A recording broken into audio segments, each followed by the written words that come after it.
I'm very excited to have Jennifer as my co-chair this year. We met up in Melbourne at a national dissemination event, and then it clicked and it was clear that we should co-organize this next conference.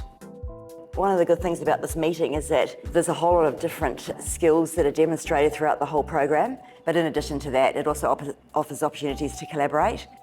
From what I have seen in the sessions here, I found it really very exciting, drug repurposing, and also the fact that it covers so many areas. It covers a whole spectrum of diseases, and this, I think, is where we can also work very closely with BBMRI for the pre-testing phase, because we also offer across different diseases samples that could be of help to this consortium.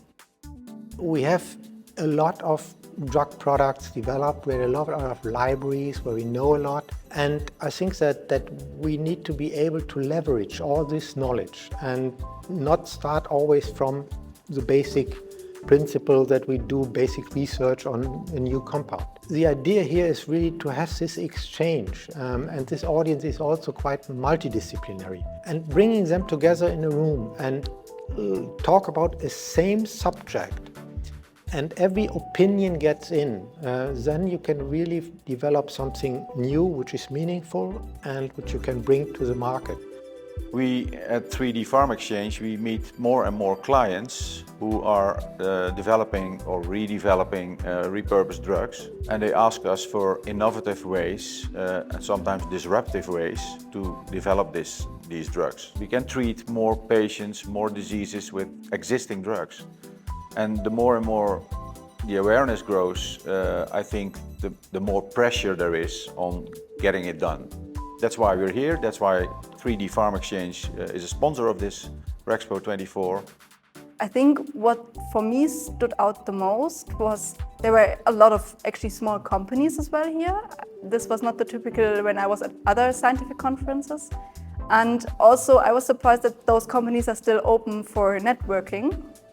And this is also what you see here on the conference, that we have a lot of data. And then here are a lot of people that come from different ideas to use those data, and we use them for other things. And I think this is the main thing about repurposing. Patenting is not a field that is very well known to many of the attendees, but I experience from working with pharma companies that it is, I could say, essential.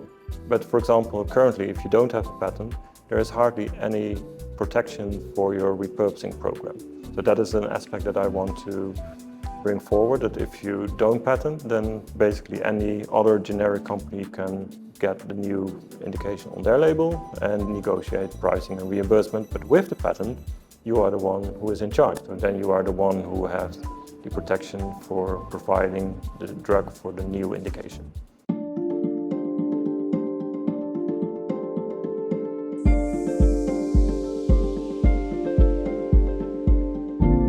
Personally, I think we have to readjust a little bit in biomedical research, because the goal is not to publish papers. The goal has to be, what does my research eventually after 10, 15, 20 years achieve for patients? And there's a lack of engagement, I think, amongst scientists if they never see their work going on to actually make a difference. So I think one of the really good things about the drug repurposing field is that we're really focused on patients, and by bringing the patient groups in, we know that that's where we're going. The exciting thing at this conference was every year we see more and more success stories that it's really working. And yeah, I mean, that's why we do research. My background is in biology and then working on clinical trials. And now as a part of REPO, I work on work package looking at phase 2 clinical trial resources. And we also are building 2 registries that kind of connect investigators with phase 2 trial centers and with experts. So that's kind of one of my points in my talk tomorrow, is like, how can we already start to connect with people who are interested in these resources, because it would be a shame if no one ever uses them. So making sure to get the word out about it, and also getting feedback on them, like what works, what doesn't, what could we improve upon. What I expect most is that to join other forces that are seeking the same goals, Because if we are small groups, even if we are big science people, you know, against politicians and market and financing organizations, we only have a chance when we are working together and trying to fight together to get this for our patients or for our goals.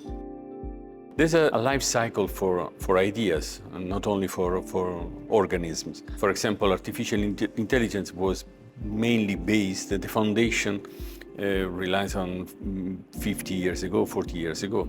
But now is the right time to use to exploit the neural networks, for example. The repurposing is the same. It would have been just a good idea, a nice idea, a romantic idea, maybe 40 years ago. But now this is the right moment. So we are in the right place, in the right moment, doing the right things. We cannot be sure about the outcome, of course, but definitely this is the moment. This is the third edition. In this meeting, I did not ask anyone from our project, could you please prepare a talk? So it came from the outside. So, and that shows me now it's really catching on. I would guess we have 80% of speakers from the outside. So we've pushed something and now it runs by itself. And that's amazing. And having the big voice of the European Union working with us, I think really gives the whole project some gravitas. And then just the number of young people, the number of PhD students that you've got speaking, I think it's been really amazing because they'll be the future of this whole agenda going forward.